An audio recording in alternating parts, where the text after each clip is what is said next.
Okay, good evening, colleagues, and sorry for the delay. Thank you for joining this special COVID-19 update meeting at so short notice. My name is Habibullah. I'm one of the comms and engagement officers for Public Health COVID response.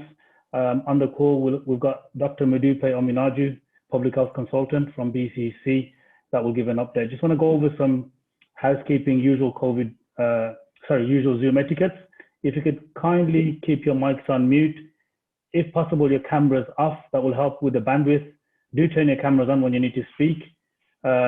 Use the chat function to ask any questions or make comments. You can also use the chat function to indicate that you would like to voice a question. You can also use the hands up icon to indicate you have a question. The call is being recorded, and the agenda I'll just post in the group chat now. And as I said, I just want to thank everybody at such short notice joining this meeting. It's a very important meeting. You would have all heard of the updates on Monday that the government made around delaying the lifting of restrictions, and also Birmingham going into enhanced support. And now, what does all that mean? I'm going to hand over to Dr. Madupe Ominaju to give us an update and explain what that looks like in real terms for the citizens of Birmingham. Over to you, Madupe. Thank you very much, Habib. I hope you can all hear me. I'm not sure. Am I clear enough? Yeah. I haven't got my headphones on. Yeah, we can hear you. I just want to firstly just thank everybody for coming at short notice. We have a really large number of champions on the call. So thank you all, and thank you to everybody for all you're doing. I think the focus, as Habib mentioned, is to try and just touch base with you, because I'm sure there must be lots of questions you have, perhaps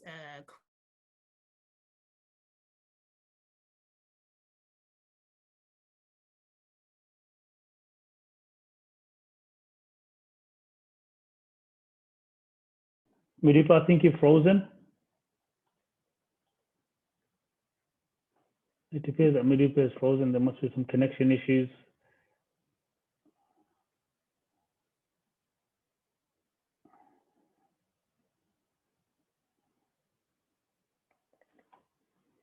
Apologies, colleagues, just bear with us.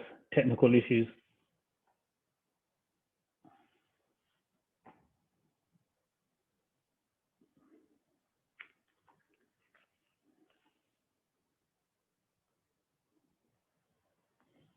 Oh. It appears that she's been chucked out of the meeting.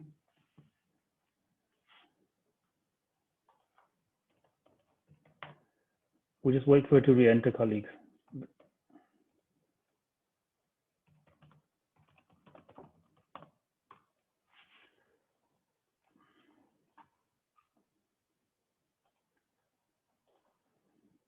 Yeah, she's re-entering again.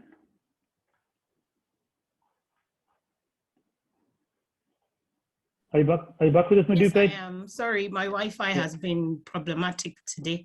I'm not sure where I lost you. I think I wanted to just re-emphasize that although we might be giving you an update, what we wanted to really do today was hear from everybody. And I know there are a lot of us on the call, so I'd like to give us enough time for everybody to be able to contribute. And other members of the public health team, Mandy Scrooby, service lead, is also here. So that we can gather as much insight from you and understand what we can do now that we're having to do more to support our communities to take up the key public health control measures that the government have recommended that we do more of in light of the rising cases of COVID-19. So our usual dashboard for you is already on the website and should also have gone out or will be going out with the newsletter you'll receive or have received today. The reality is that we have more cases this week up until the end of last Friday, actually, than we did previous week.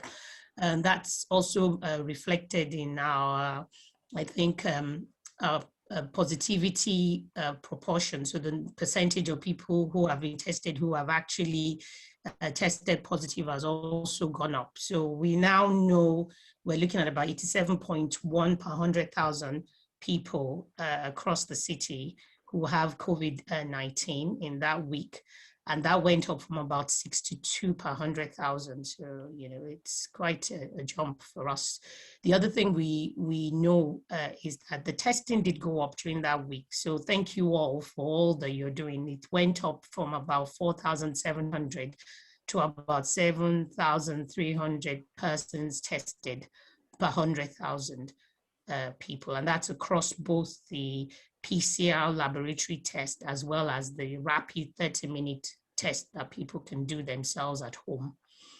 Now, we believe that we are now seeing more of the Delta variant, which is more dominant than our previous variant of concern. This is the same across other parts of the country.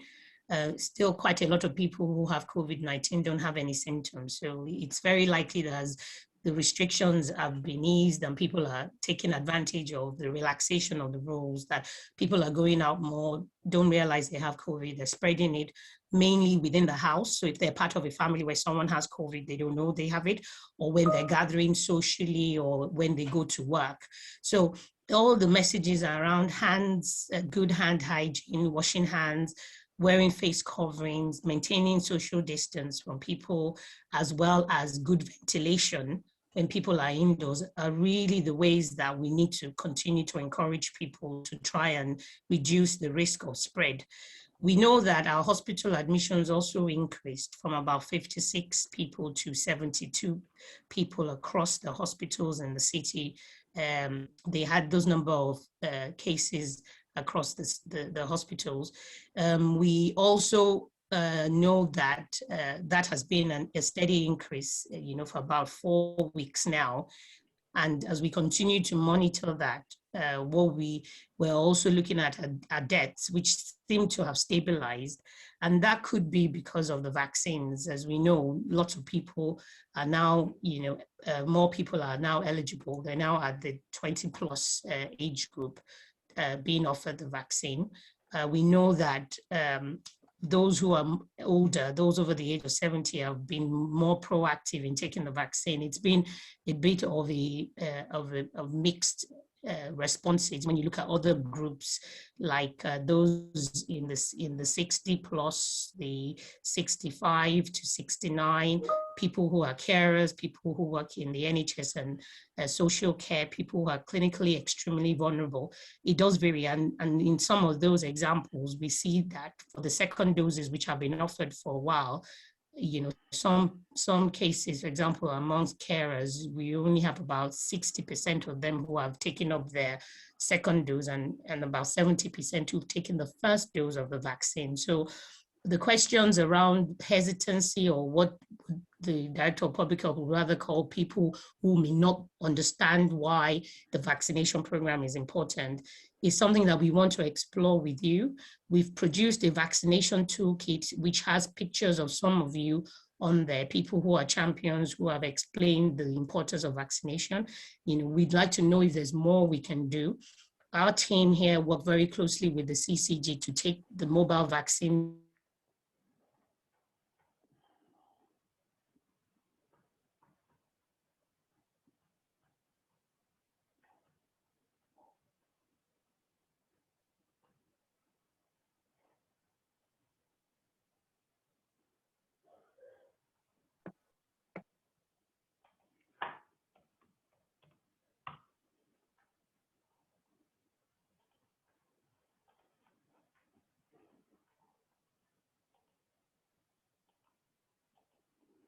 Sorry, colleagues, it appears that we've lost Modupe again.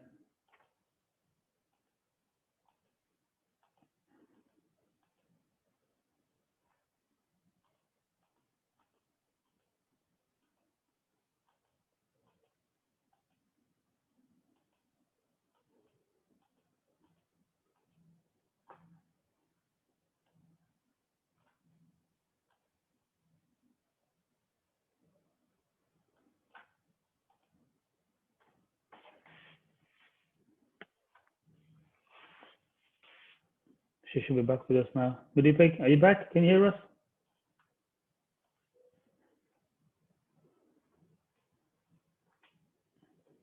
Are you back with us, Modupe? I'm talking, yes, I am. and join with a second device in case I drop off again. And perhaps, I don't know whether you got to the point where I was sharing the vaccine data, and I was saying that we've seen some promising figures with the vaccines and how the mobile vans have been moving around. Did you pick that up? You just started on the conversation, the mobile vaccine vans going around. You didn't share any figures. Okay, so I was just saying we haven't got the figures on the mobile vaccine, but just I was sharing the figures on vaccination generally, and just again reiterating that it's quite mixed. You know, when you look at age groups and people who have been eligible for vaccines, uptake or the take-up has varied from group to group. And we know that, for example, those who are COVID at risk, who have been offered much earlier on, about 60% of them, just over 60% actually, have taken their second dose, and just over 70% compared to the older age group where, you know, we have more than 90% taking the vaccine. So it's just what, you know, knowing whether there's more we can do to reassure people and answer the questions that they may have.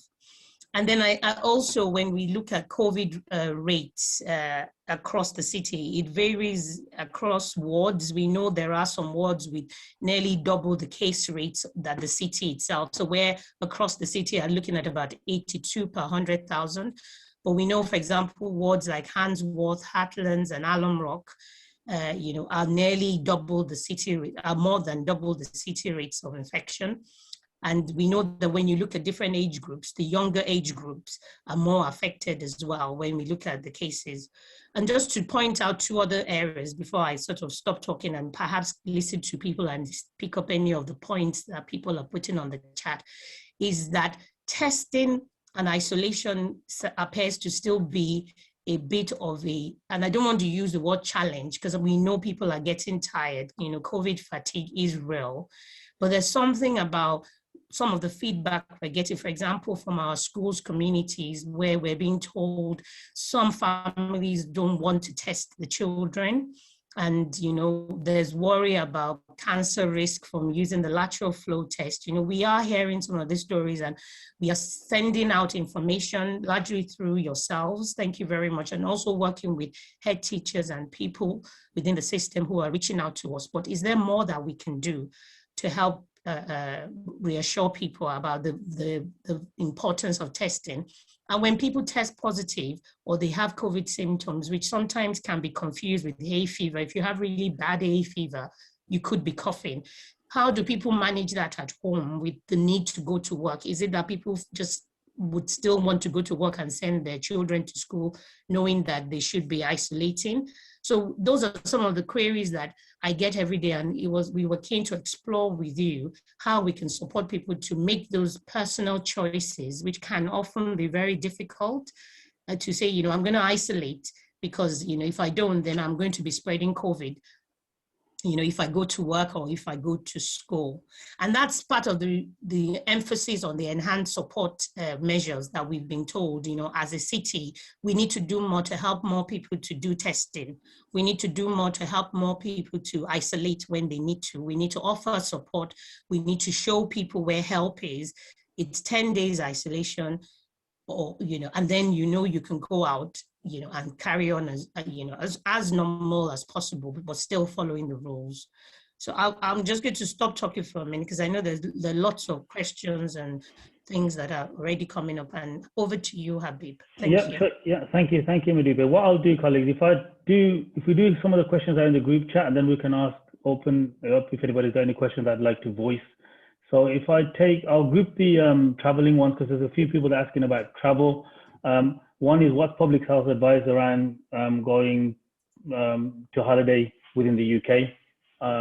The other one is in terms of work, traveling to work, or what are the exemptions of traveling out of Birmingham and into Birmingham.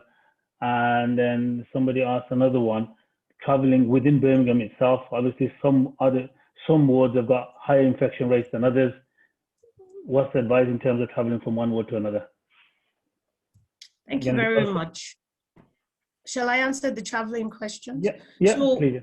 So we know, for example, that schools have asked us specifically about traveling residential trips outside the city. So we're not recommending traveling outside the city. People can avoid it unless it's essential travel.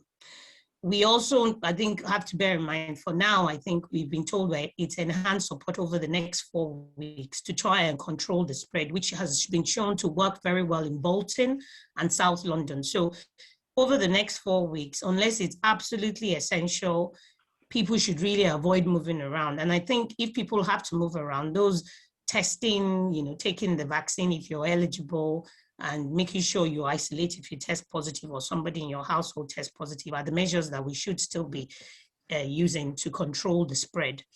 We are aware that in some instances, people will need to move around. And so it's about using a bit of, and I don't mean that people don't, but a bit of common sense, being a bit pragmatic. If it doesn't feel right, then please don't do it, because I think the reality is that the easing of the lockdown and the relaxation that we've all felt, I felt very relaxed, much more than I did earlier on in a couple of months ago when it was cooler one and we were still in step 2 and we couldn't meet indoors and all. That has changed and we feel more relaxed. But the reality is we now have a situation where our cases are going up and we're dealing with a new variant that is more infectious. They reckon this new variant will spread at least 2 times more than the normal variant of COVID-19. So we need to be cautious of that, and for those who have had the vaccines, doesn't mean that you relax, your own activities as well, because the vaccines themselves will protect people from serious illness and death. You may still be able to get COVID, even though, you may not be able to spread it as much. And bearing in mind as well, we haven't tested everybody for antibodies. So just because you've had 2 vaccines doesn't necessarily mean you've developed the antibodies. So there are quite a few things to bear in mind when you're thinking about traveling. And I think if there are options over the next 4 weeks to restrict that travel and it's non-essential, the advice is to avoid traveling as much as possible to limit the risk of people spreading. Thank you.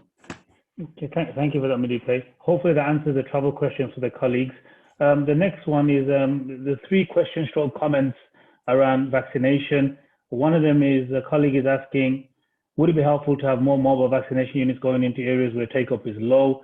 Another colleague is asking what has been the take-up from ethnic minority groups? And another colleague was asking about up-to-date data. I don't know whether you covered that in terms of people taking both vaccines. So yeah. Thank you. So we can definitely liaise with more people on the ground who know where you would like the vaccines to go.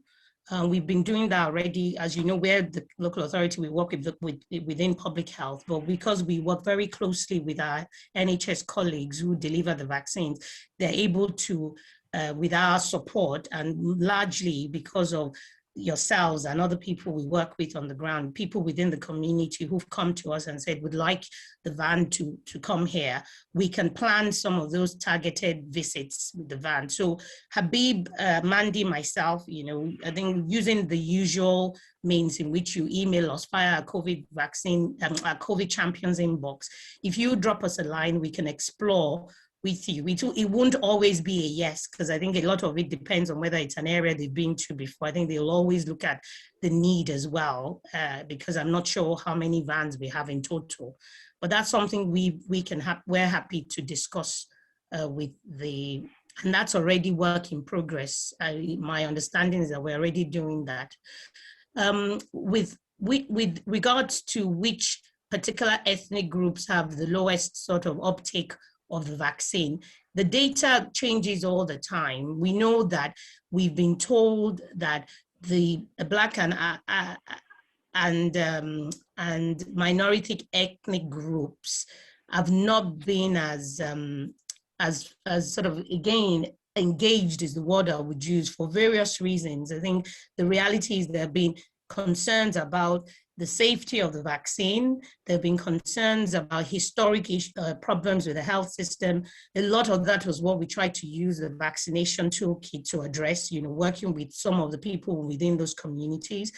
I have to say it's been promising, because that has improved significantly since those conversations, and we've had people in those amongst those communities coming out and encouraging other people to take the vaccine. And where there have been examples of somebody taking the vaccine and maybe being unwell, we've worked with the NHS, with the GPs, to try and talk to the communities and find out whether there were underlying conditions or other issues that may have led to it. And if it was perhaps attributed to the vaccine, they've been able to support them as well. So I think we've been talking and discussing and deliberating. And one thing I want to reassure everyone about is when it comes to this virus and this vaccine, it's still early days. I think on Monday evening, the government told us that we might get to a point where we have to learn to live with COVID, and that's the reality of what we are trying to do. And that's why the work you're doing is so important, because as we learn more about the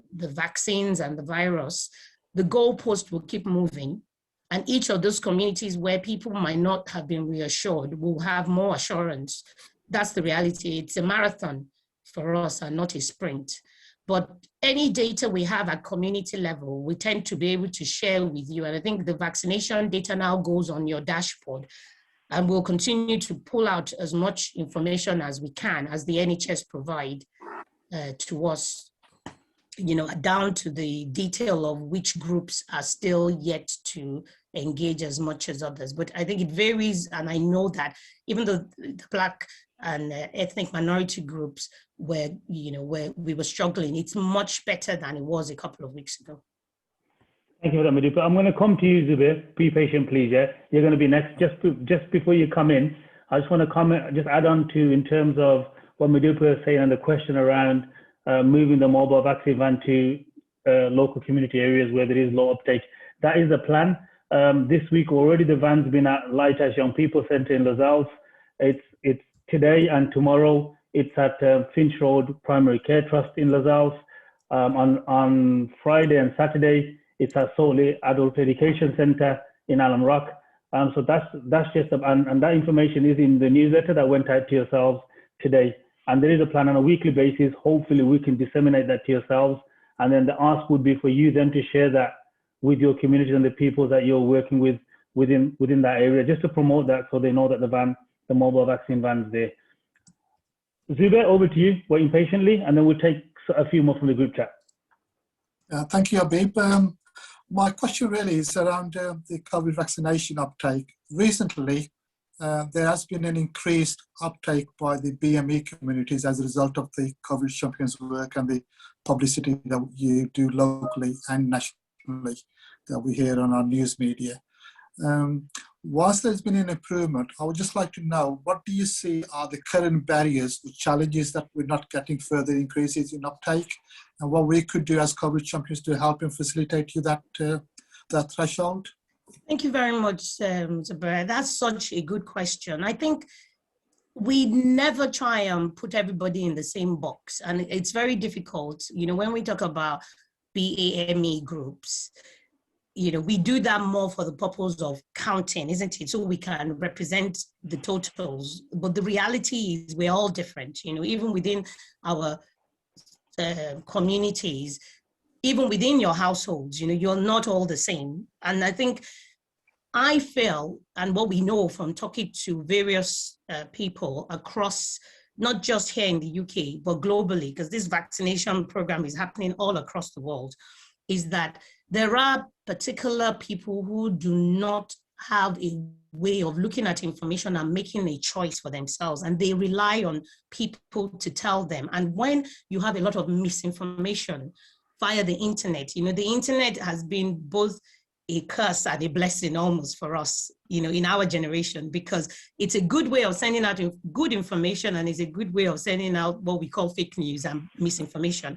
So I think misinformation is the biggest challenge, if I'm honest. And that's something the World Health Organization has identified as well.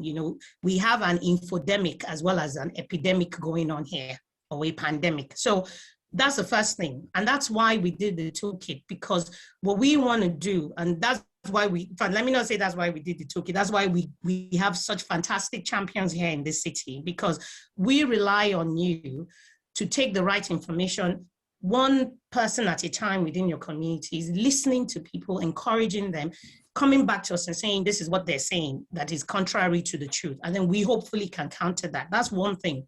The other thing is the mistrust. I mean, if we're honest, there are some valid reasons why some of these people do not trust the system. And the way this whole pandemic has gone on, all of the moving of the goalposts and, you know, some of the failures or failings at the beginning in terms of handling the pandemic worldwide in the UK has made people lose confidence in the system. So we are trying yet again, I think, having seen how successful the vaccination program has been to date, to use that as a flagship to say, this is working. And we have been privileged in this country to have access to vaccines. I'm sure a lot of you have seen on the news about what they're calling vaccine equity worldwide, you know, where some countries haven't had the vaccines given to even 1% of their population, where in the UK, we've given it to more than, you know, 45, 50% of our population. So we have a lot to do to win the hearts and minds of people. So good information,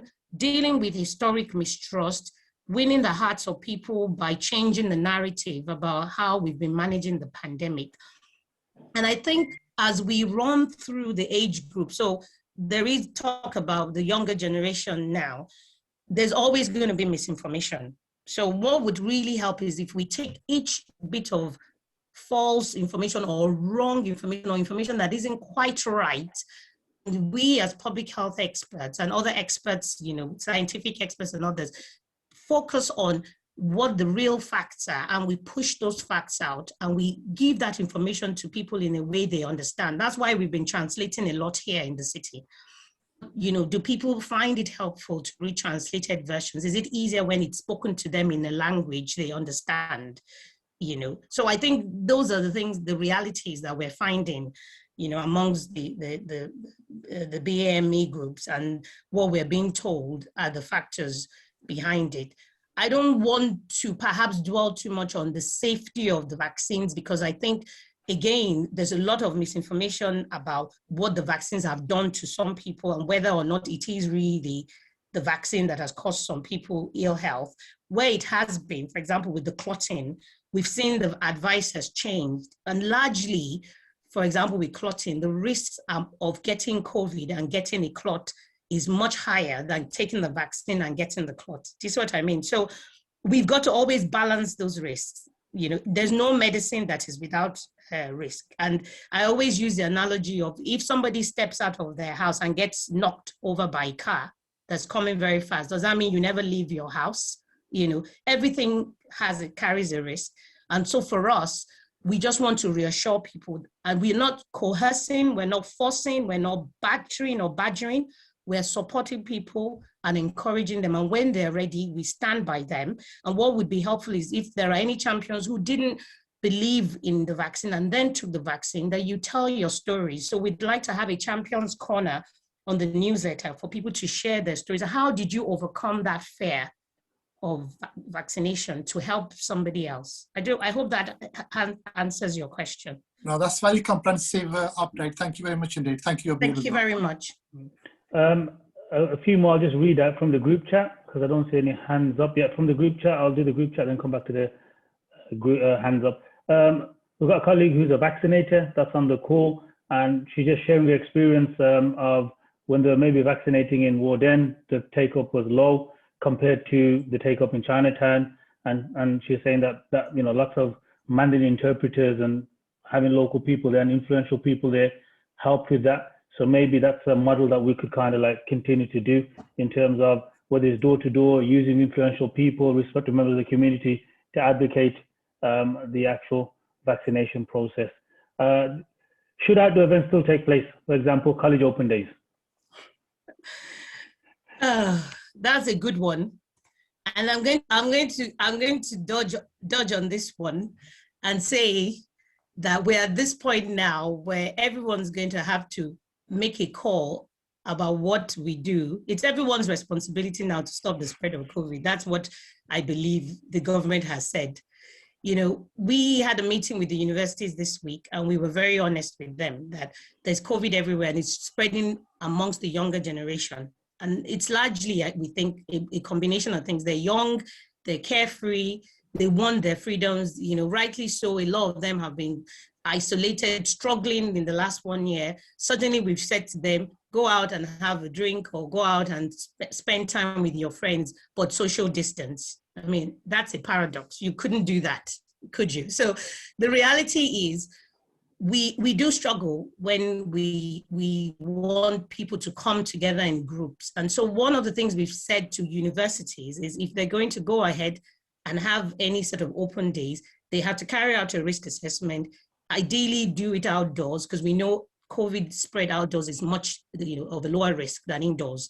And they need to reassure themselves that people coming along have had a COVID test, they're isolating if they're positive, they're engaged. And that varies from place to place.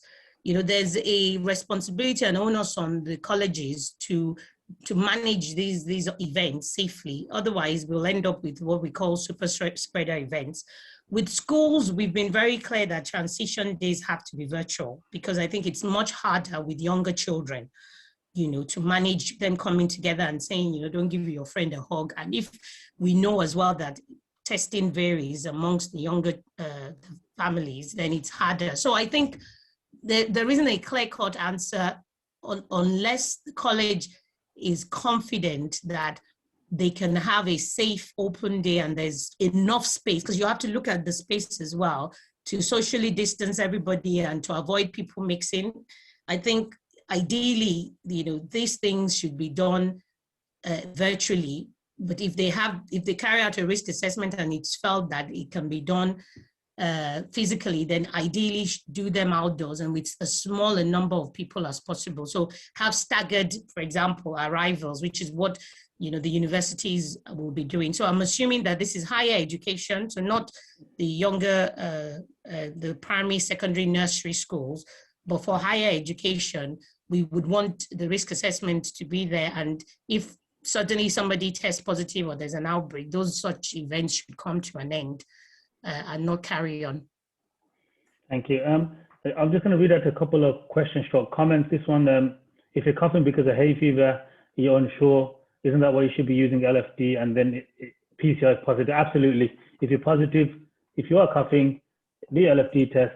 If it's positive, then do a PCR test. Absolutely. Then the next one is around, a number of people have made plans for weddings, holidays, etc. in anticipation of the 21st of June reopening of things. People aren't willing to change plans because they're scared they may not recover their deposits or any money that they've already committed. Does insurance cover this? I think one of the things I would say is you need to speak to the service provider first and foremost.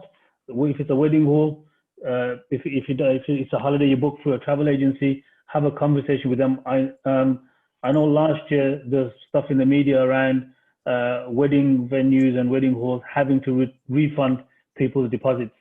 They themselves will have insurance maybe to mitigate against that loss. I don't know, is there anything else you want to add, Madupe, to that? Yes, I think definitely they would need to speak to the organizers. And I think, again, depending on the sort of insurance, I think it's been harder for people to get insurance since the pandemic because of all these sort of changes. You would need to look at that on a case-by-case basis. It's back to what we said. So we've got 4 weeks to reverse the trends, similar to what Bolton did. The ball is in our court. We've got to look beyond the here and now. If we don't reverse the trends in the next 4 weeks, then this might even be a much more painful process. And I know that we can, as a city, that people can do, but it's so difficult because, we don't say this very lightly when we say to people, please change your plans, because we know planning takes an awful lot of time and there are so many repercussions to everybody. And I can only say on behalf of, I know if Justin was here, our Director of Public Health, who himself, is a champion and very passionate about people and the work you're all doing. We can only say this is not what we wanted. We've all been working day and night, weekends to stop this. And it's so unfortunate that we are where we are. And people should please just do the best and do the best they can and do the right thing to stop the spread so that hopefully in 4 weeks' time, we'll all be saying, well done. And we've done it with the vaccines and improving the uptake, and we can do it again with this. Bolton did it, and we can do it. There are now tests being dropped off in various places, and we just need more people to use those tests. If people need a bit more help with how to do the test, how to demonstrate it, we can show them. But really, we're still in step 3. Anything you had planned to do because you thought we were moving to June 21 and step 4, we should not do those things. We should please find a way of just sticking to step 3 rules as much as possible, but also bear in mind, we have more cases than quite a lot of other people nationally, places nationally. So we have to take extra measures to keep everybody safe. Thank you, Medipe. Then another question: if someone has traveled outside of Birmingham before the announcement that was made on Monday, is there likely to be anything to prevent them from returning home? And should they take extra precaution if they did, or if they were to return? So we don't expect that people don't come back home if they need to come back home. And I think the extra precautions will just be make sure they do a test. As we know, the testing is not foolproof. Just because you get a negative test doesn't mean you might not already have been exposed to the virus. So when they come back home, still do hand, face, space as much as possible. Make sure they are, if they are seeing anybody, there's good ventilation where they are, wear their face coverings. I know not everybody feels comfortable with wearing face coverings, but this particular variant is more transmissible or, spread a lot quicker than the other one. So we just have to bear that in mind as well. Okay. Mr. Ali, you got your hand up? And I'll take the others in the group. You wanna unmute yourself and ask your question, please? Yeah, afternoon everyone. Hope you all. Mr. Ali here from the Alum Rock, Washwood Heath area.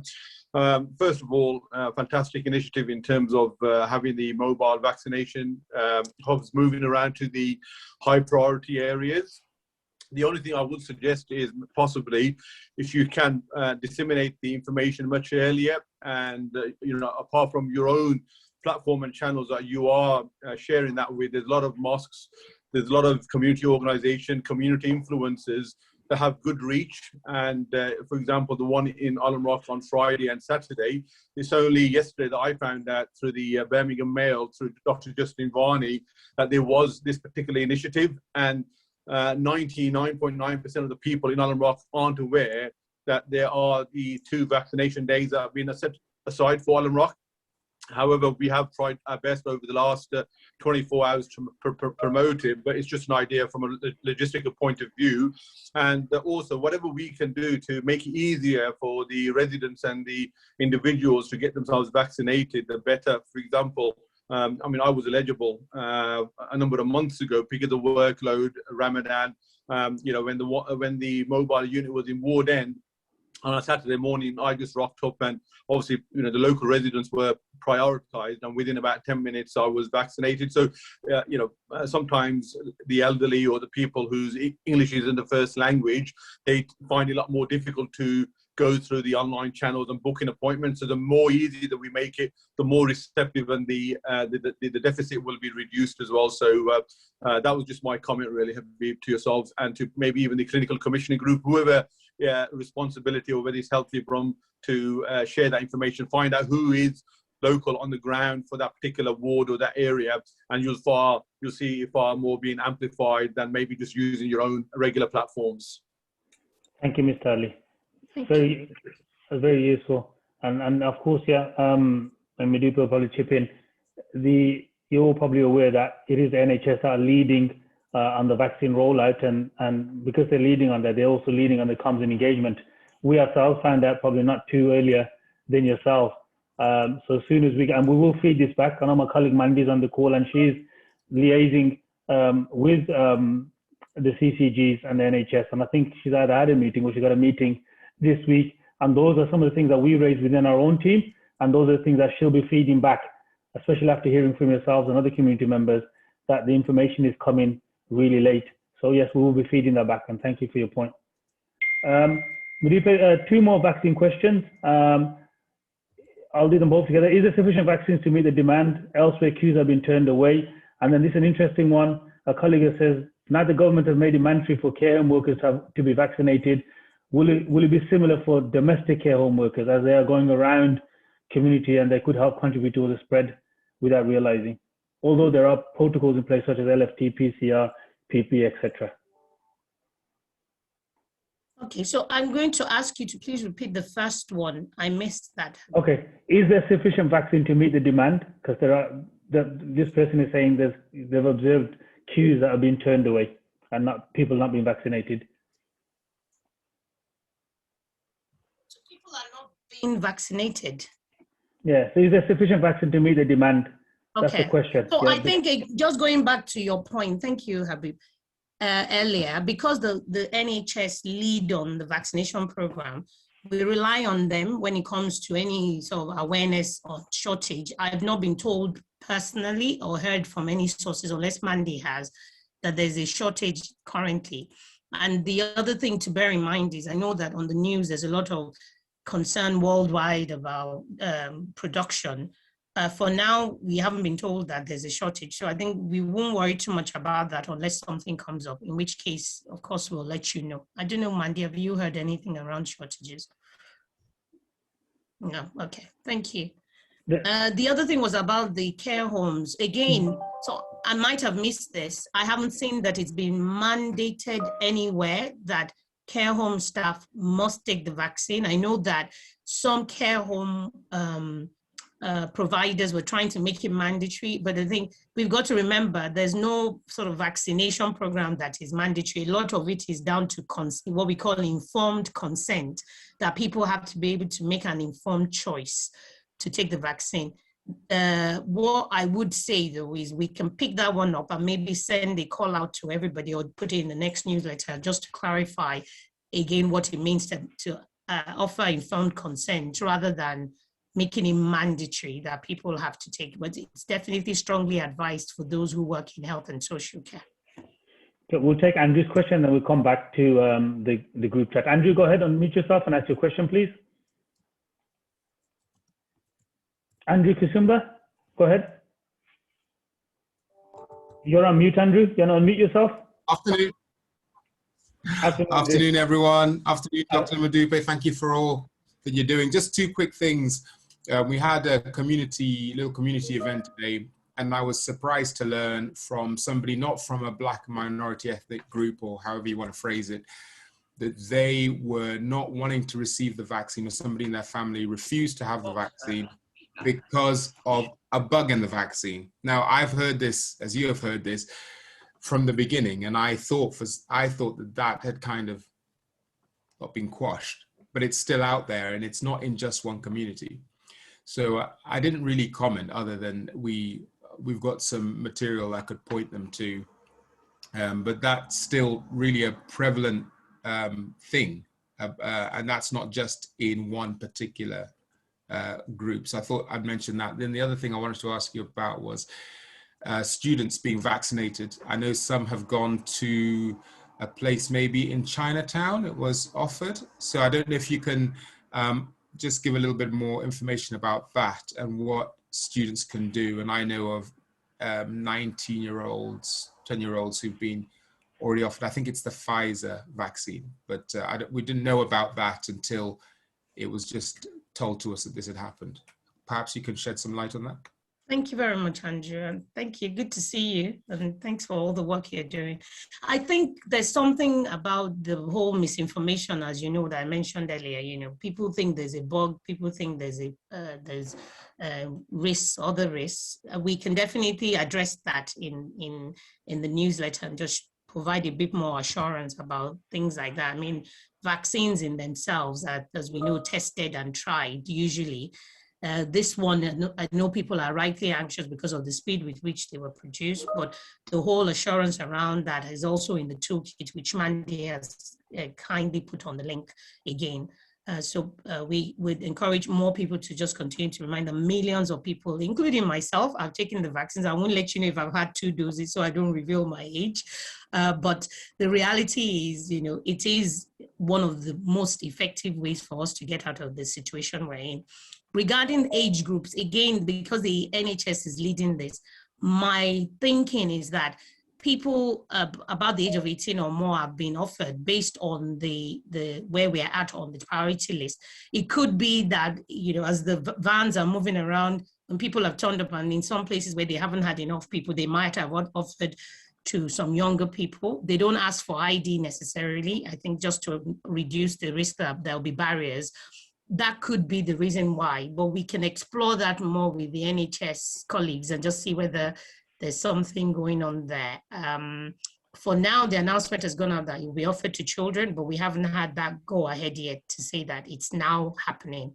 So more of what we're doing is just trying to support families who are querying the efficacy or the rationale or the safety for children, and we will update the toolkit to reflect that in due course. Thank you for that, Madhu. Thank you. Just a few more questions. Sorry, I'm just scrolling up and looking. I just want to make sure that I don't miss anybody's questions that I've done that. Yeah, okay. The question there: if you told someone at a venue you visited was found to have COVID, and then you have a negative LFD test, do you still need to self-isolate? So, if you've been told that you're a contact, you must isolate and finish your isolation. That's what the rule says. If you test negative after you've been told you're a contact, the problem is your body may not have built up enough viral load for the LFD test to recognize it. The LFD test, as we know, is not as sensitive as PCR, so it will pick up COVID, but you need to have built up enough viral load or enough viruses in your body. So to err on the side of caution, it's best to carry on with your isolation until you finish your 10 days isolation. If you did test positive on LFD, you should also take a confirmatory PCR test within 48 hours of taking your LFD test. So I know that comes up quite a lot about the isolation. You know, we don't do a test to release, as they call it, approach for contacts of COVID-19 people or people with COVID-19. Thank you. Thank you. Just a comment as well, I think for information purposes, SAFS is based in Windmill Community Centre, Capel, Smethwick.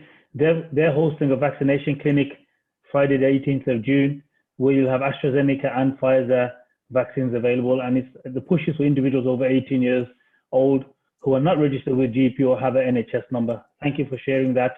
And they're more than happy to have a van at their centre. They've got a secure car park. Happy to have that conversation with you. I think it says Poppy's iPhone. Happy to have that conversation with you outside. Please do email us.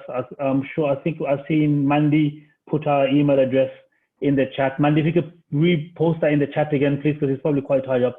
Our COVID champions inbox.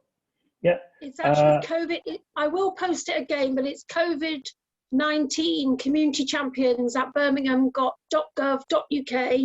And if you want to contact us about anything or you've got more questions, please feel free to email us there and we will pick it up and get a response for you as quickly as we can. Sure. I'm just conscious of time, colleagues. I'm going to try my best to get all of the questions as many questions as possible that's in the chat. I will copy and paste the questions, and myself, Madupe, and Mandy can have a look at those, and we'll email you back the answers as a group. We'll just send it out as a group email, like just how we send out the newsletters.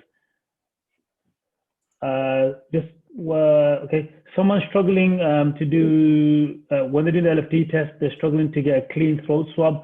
Can they just use the nostrils rather than both nostril and throat? Madupe?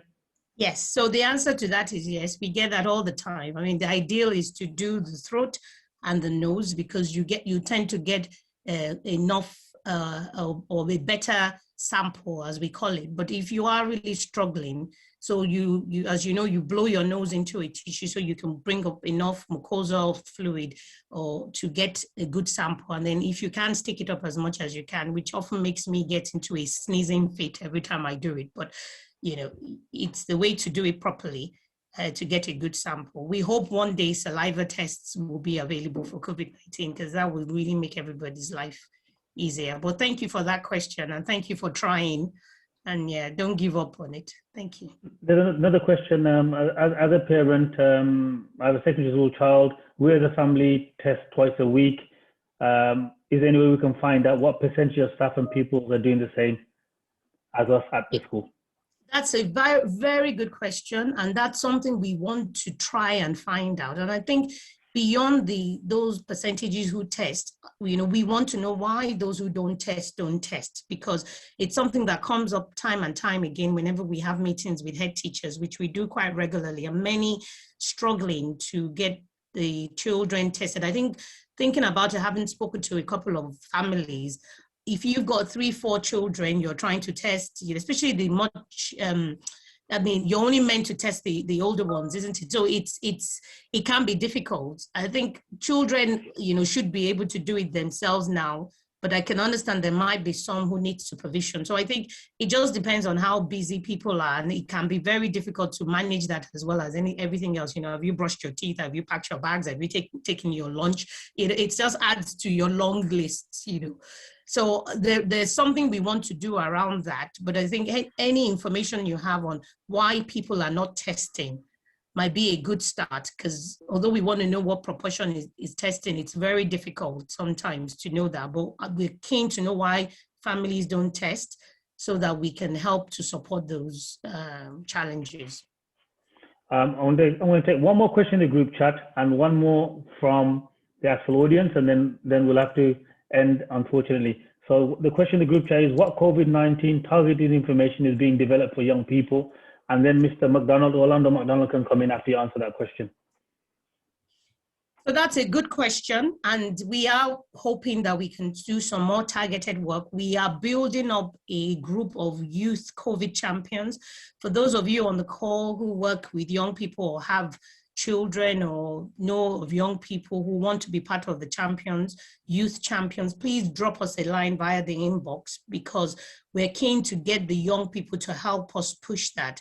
When they talk to their friends, they can really emphasize the importance of vaccination. And once we have enough information about that, we hope to be able to do exactly what we've done with the adults, which is engage with the young people, find out where the barriers are, help them using the sort of language to understand. Like Mr. Ali said earlier, it's about putting them at the forefront of this rather than us. So please continue to help us raise awareness about our Youth Champions program, which we hope will help as well to drive the messages around the vaccination. And of course, those of you who have children or having loved ones who are of a younger age group can also help us and get all the information as well for us on how to manage any misinformation or concerns.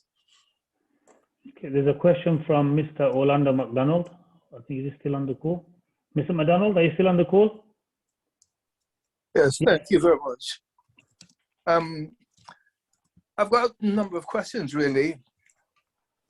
The first question I need to ask is that if you've been vaccinated, you've had the 2 jabs, is it necessary to be vaccinated again from time to time? And that's one question. Is it necessary to be vaccinated, to be tested from time to time, even after you've had 2 jabs? The other question is, I assume from what government is saying is that the lockdown will have to be put on hold because of this other variant, Delta, I think it's called. I was thinking of traveling down south this weekend. Am I prohibited from doing that now? Thank you. Thank you, Mr. McDonald. So the answer to the first question is yes. Please still do continue to take the test, because we don't know that everybody who's had the 2 vaccines would have developed enough antibodies to protect them from getting COVID, especially now we have a variant that's more transmissible or more infectious. It's safer to keep doing the test. But we do know if you've had the 2 vaccines, even if you did get COVID, very unlikely that people will end up in hospital or sadly dead. And we know from the data, actually, we've been seeing, I think they reckon about only 2% of those who were hospitalized recently had the 2 doses of the vaccine. So that's really promising. And that means for us, for example, in the city, we have about 72 people in the hospital with COVID in that week. Only one perhaps would have had the 2 vaccines. When it comes to traveling, again, it's just being mindful, as we said earlier. If it's not essential, or if there's something you can do to perhaps shift it by a couple of weeks, if these are not plans that are, I'm just trying to imagine, something really important, that you don't need to go into the detail, but you feel, I can't find a way around this, I've got to go. Please, do so safely. However, what we are recommending, we're strongly advising, is for people not to travel unless they absolutely need to. And I can understand, because if you've had your 2 vaccines, you might feel, at least I've had my 2 vaccines, I should be able to travel safely. If you have to go, then it's about doing so safely and being mindful that, moving around is what increases the risk of spreading COVID, coming in contact with people. And so hands, face, space, open air as much as possible, remain outdoors, keep doing your COVID tests. And, hopefully, you'll be fine and if anybody, has, around you, has been around you and test positive, just remain in isolation and take your tests, and just continue to do as you're doing. So it's just a new way of life for all of us, I think, that we're just adjusting to this virus. And the idea is that hopefully as time goes on, as more of us are vaccinated, which is the plan, by July, if more people have had the vaccine, we are more in a better place because more people are protected and we've reduced the risk of transmission. Thank you. I've got to go now. Okay. But you've got Mandy and Habib, and I'm very happy to respond to all the questions in writing if we pull them all out of the chat. I've done that, okay. Yeah. Thank you, Madhu. I mean, we'll take the last question because I've got another meeting that I need to get to for 6:30 as well. Madhu, don't forget that, please. 6:30, we've got another meeting. Yeah. I'll be there. Thank you very much, everybody. Stay safe. Thank you. We'll take the question from Stacey. Stacey, ask your question, please. Unmute yourself and ask your question. Hiya. It's just regarding the younger generation and the uptake on the vaccines. Now, I work as a domiciliary care manager, and I have found that I don't have an issue with staff from the BAME community taking the vaccine. It's been the younger carers. And I've noticed in personal aspects of my own family and friends who are younger that don't want to take it because of rumours to do with fertility, even down to the point of taking any tests because of things that they use which apparently can cause cancer. And believe me, I've had this conversation, it's just normal stuff that are used to sterilise equipment in surgery. So they're picking up on those little things that are being miscommunicated and making a big issue. Mm-hmm. Is there anything that Public Health or Birmingham City Council are doing in the way of maybe workshops or forums targeted specifically at younger adults? And if so, how can we kind of get involved with that and just share that information? Sure. Mandy, do you want to take that first and I'll come in after you? Yes, I can do. So we've also got Juliet on the call, I believe, and she is going to be organising more for our youth audience, and youths can sign up to become COVID champions, and we would encourage that.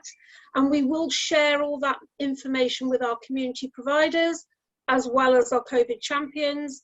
So if you have got youth who you would like to be signed up for that, then yes, of course, they can come along. Regarding youth, we have got some influence activity going on, and there is a lot more digital campaigns going on than there are events at the moment. If you feel there is a need for events as well, then please, again, email us, let us know. But the focus is very much on digital, being targeted at our youth audience. Just to add on to that, Stacey, in my own kind of like as an engagement officer, we've been speaking within our team. One of the things that we are going to do, we are going to specifically target groups, like as you say, particularly maybe groups or communities where the uptake is really low, and and we feel it's a younger community. We will be targeting having like smaller. Obviously, you can't do face-to-face at the moment. The idea was if all went well, the 21st of June, we was going to come out and do a little small group face-to-face coffee mornings, coffee afternoons, a chat over a sandwich or something like that. I think that's what's missing. And unfortunately, over the last year, we haven't been able to do that face to face due to the circumstances. No, completely. That interaction. Exactly, that interaction. And, you know, this conversation I was having with one of the neighborhood managers, myself and Maduka last week, Friday. And I think that face-to-face interaction really helps, not to necessarily convince them, but they find it a lot more easier to have that conversation with you face-to-face rather than, you know, in a virtual space, because it's almost not real. But it is in the pipelines to have conversations with small groups, you know, 3s and 4s, be it face-to-face or we're trying to be face-to-face now, but face-to-face when we can, but virtual now. And if there's any groups that you can identify that you want us to have a conversation with, we're more than happy to set up little small forums. It doesn't have to be a big formal forum like this. It can just be an informal half-an-hour conversation, whether it's via Zoom, whether it's, you know, via any other social media platform. We're more than happy to do that. And then as and when we can come out, we'll do the same thing. More than happy to come out and have that informal conversation just to kind of like reassure them a bit more. Okay, lovely. One of the things that we do, it's not about pushing information and pushing vaccination down anybody or forcing anybody. We have to let people give the information to people. You know, we all take things in at our own pace. Let people take it in at their own pace, understand it, and then make an informed decision in terms of what they want to do and what they don't want to do. Yeah, definitely. All right then, thank you. You're welcome. Any more questions? The group chat ones I will actually copy and paste, and myself, Maduka and Mandy will look at those and email them back to you. Is there any more questions anybody wants to voice? No? If there isn't, I just want to thank everybody for your time. Apologies if we didn't get to answer your question now. That's in the group chat. I have copied and pasted all of them, and myself, Maduka and Mandy will look at them and we'll email the answers back to you. I just want to thank you all for attending at such short notice. You know, the role that you guys play is key in terms of us getting the message across to particularly the harder to reach sections of the community. So thank you again for your time. And obviously Mandy, we've got a schedule of champions meetings anyway in the diary, haven't we? The champions would already have those dates scheduled. Yes, we have already got a schedule. They are once a fortnight. Yeah. Unfortunately, we didn't have the one last week. We've put in this extra one, and if there is a need again, we will put in an extra one based on the information that is coming out from the government. Yeah, sure. Thank you, colleagues. Thank you for your time. Stay safe. Enjoy yourself. If there is anything pressing, please do email us. You've got the inbox email address. Thank you all. Stay safe. See you soon. Bye-bye.